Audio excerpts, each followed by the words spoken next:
अब तक हम hypertension and 4 major reasons for high blood pressure और हाइपोग्लाइसीमिया यानी low blood sugar and the major reason insulin resistance के बारे में जान रहे थे।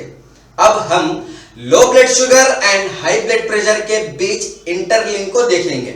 उसके बाद इन सभी प्रॉब्लम्स को सॉल्व करने के लिए द बेस्ट सॉल्यूशंस क्या क्या हैं वो भी जानेंगे।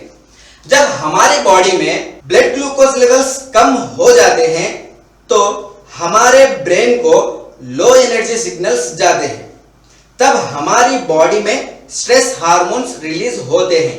इस वजह से हार्ट रेट इंक्रीज हो जाता है। हार्ट रेट इंक्रीज होना, that's the third reason of high blood pressure. इस तरह दिल की धड़कनें बढ़ जाने की वजह से बीपी भी बढ़ जाता है। अब हम high blood pressure and insulin resistance के बीच डीप रिलेशन को देखेंगे।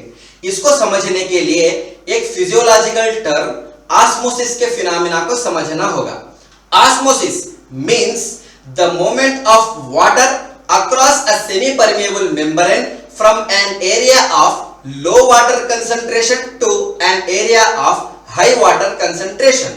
इसको हम सिंपल वर्ड्स में समझना चाहें तो पतला पानी गाढ़ेपन वाले पानी को अपनी तरह पतला बनाकर एक नॉर्मल बैलेंस मेंटेन करने के लिए होने वाले प्रोसेस को ऑस्मोसिस कहते हैं। ऑस्मोसिस समझ लिए ना, हमारे ब्लड का भी एक पर्टिकुलर कंसंट्रेशन होता है। कंसंट्रेशन यानी आम जुबान में गाढ़ापन समझ लीजिए। हमारे ब्लड में 50% वाटर एंड 50% सॉलिड मटेरियल होता है। ये सॉलिड एंड लिक्विड कॉम्बिनेशंस को हमारी बॉडी अपने आप सेल्फ मैनेजमेंट कर सकती है। इसी सिस्टम को होम्योस्टेसिस कहते हैं। हमारी बॉडी में ब्लड कंसंट्रेशन बहुत ही इंपॉर्टेंट पैरामीटर होता है। अगर ब्लड कंसंट्रेशन में कुछ गड़बड़ हो जाए तो सडन डेथ भी हो सकती है। ब्लड कंसंट्रेशन को हम एक एग्जांपल की मदद से समझने की कोशिश करेंगे।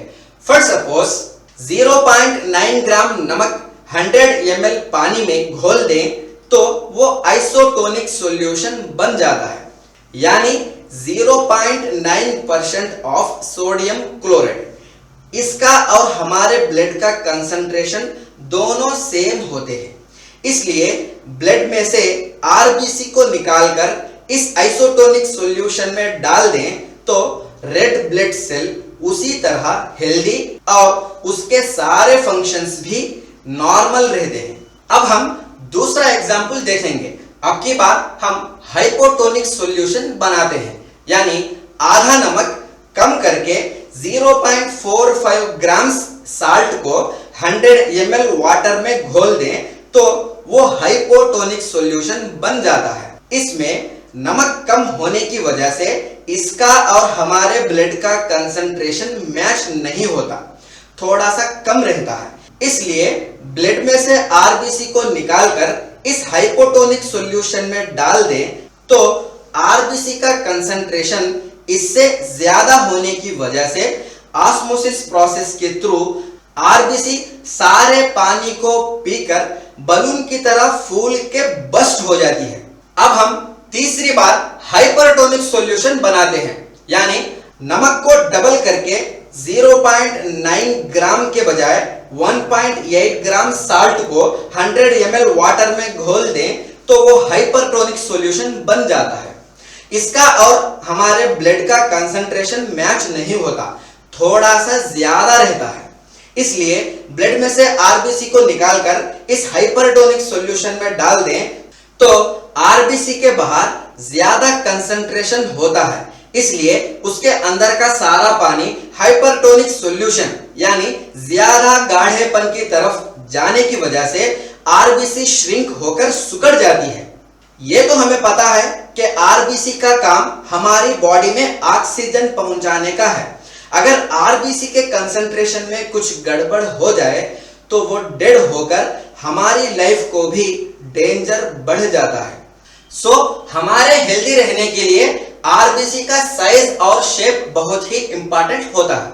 लिसन केयरफुली, यहां से जरा गौर से सुने। फॉर सपोज हमारी बॉडी में ज्यादा नमक आ जाए तो वो ब्लड कंसंट्रेशन को हाइपरटोनिक बना देता है। इसलिए ब्लड की विस्कोसिटी यानी गाढ़ापन बढ़ जाता है। ब्लड का गाढ़ापन बढ़ जाना, that's the first reason of high blood pressure. Hypertonic solution को आइसोटोनिक बनाने के लिए उसमें 100 ml एक्स्ट्रा वाटर ऐड करना पड़ेगा, तब वो आइसोटोनिक तो बन जाएगा मगर साथ साथ उसका वॉल्यूम भी बढ़ जाएगा। इसी तरह हमारी बॉडी में नमक ज्यादा होने की वजह से ब्लड कंसंट्रेशन भी हाइपरटोनिक बन जाता है। तब हमारी बॉडी सेल्फ मैनेजमेंट सिस्टम यानी सोडियम होम्योस्टेसिस के जरिए वाटर रिटेंशन करके ब्लड कंसंट्रेशन नॉर्मल तो कर लेती है, मगर इस प्रोसेस में ब्लड वॉल्यूम भी बढ़ जाता है। That's the second reason of high blood pressure. ये सब हमारी बॉडी में नमक ठहरने की वजह से हुआ, लेकिन नमक ज्यादा होने पर बॉडी से बाहर निकलने के बजाय अंदर ही क्यों रुक गया? वही बिकॉज हमारी बॉडी में इंसुलिन रेजिस्टेंस होने की वजह से इंसुलिन ज्यादा है। ये हाइपर इंसुलिनीमिया सोडियम एक्सक्रीशन होने नहीं देता।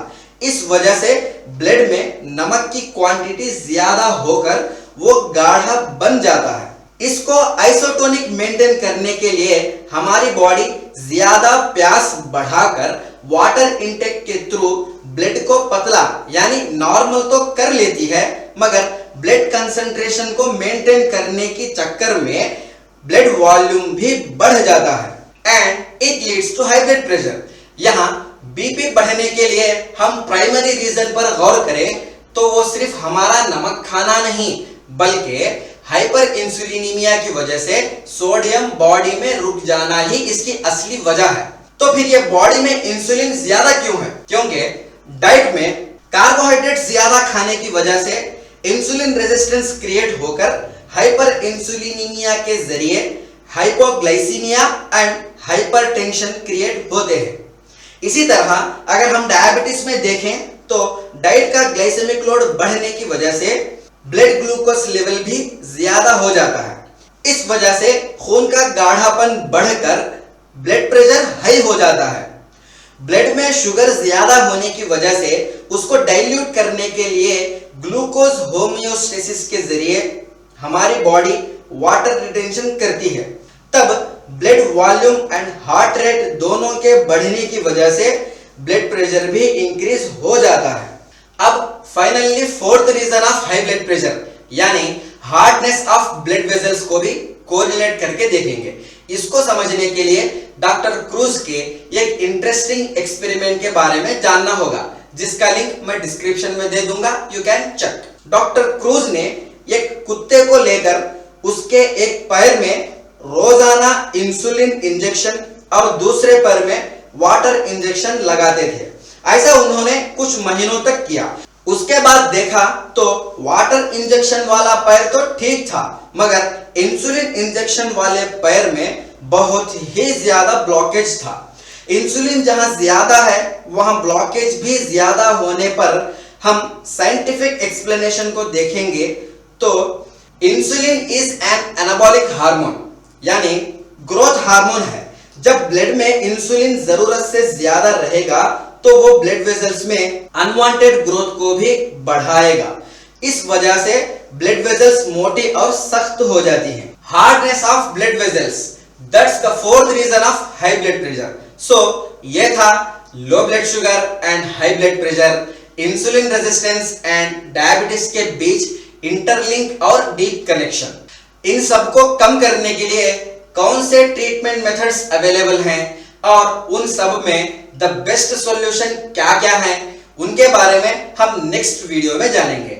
वीडियो अच्छी लगे तो लाइक एंड शेयर कीजिए। अगर आपका कोई डाउट हो तो कमेंट बॉक्स में लिखिए and don't forget to subscribe. Thank you.